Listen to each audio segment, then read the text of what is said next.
বন্ধুরা তোমরা সবাই কেমন আছো? তো বন্ধুরা আশা করি তোমরা সবাই ভালো আছো। শুক্লাস বেঙ্গলি গড়াতে সবাইকে স্বাগত।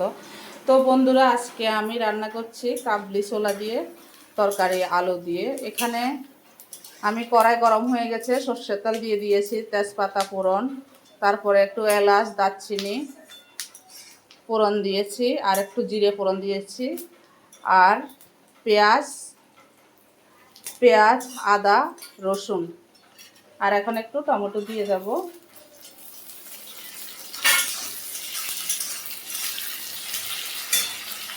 তো বন্ধুরা টমেটো দেওয়ার পরে এটা কষানো হয়ে গেছে। এখানে আমি জিরের গুঁড়ো, তারপরে ধনের গুঁড়ো, কাশ্মীরি লঙ্কার গুঁড়ো, হলুদ, নুন আর আদা রসুন বাটা হালকা একটু দিয়েছি, আবার একটু গোটা দিয়েছি, দিয়ে এখন কষাচ্ছি।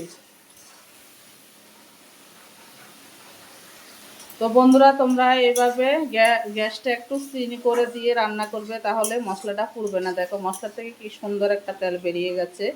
এখনই কাবলি ছোলা আর আলু দিয়ে দেব, সিদ্ধ করে রেখেছি, ওটাই দিয়ে দেব আমি।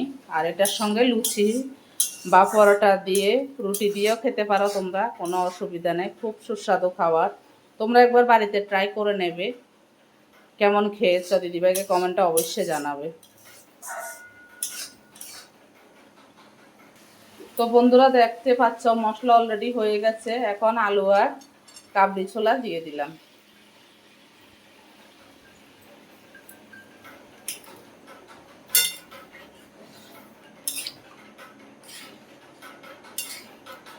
আলু আর কাবলি ছোলা একসঙ্গে নুন দিয়ে সিদ্ধ করে রেখে দিয়েছিলাম, সেটাকে দিয়ে দিলাম। তো বন্ধুরা আমি গরম মশলা দিয়ে দিয়েছি, একটু ঘিয়ে দিয়ে দিয়েছি। এখন নামিয়ে নেব, নামিয়ে পরিবেশন করব। আমাদের অনেক লোক আছে খাওয়ার। তো বন্ধুরা কেমন লাগলো? আমি গ্যাসটা একদম কমিয়ে দিয়েছি। কাবলি ছোলা আলু সবে সিদ্ধ হয়ে গেছে। ভালো লাগলে like share comment subscribe notification করে দেবে।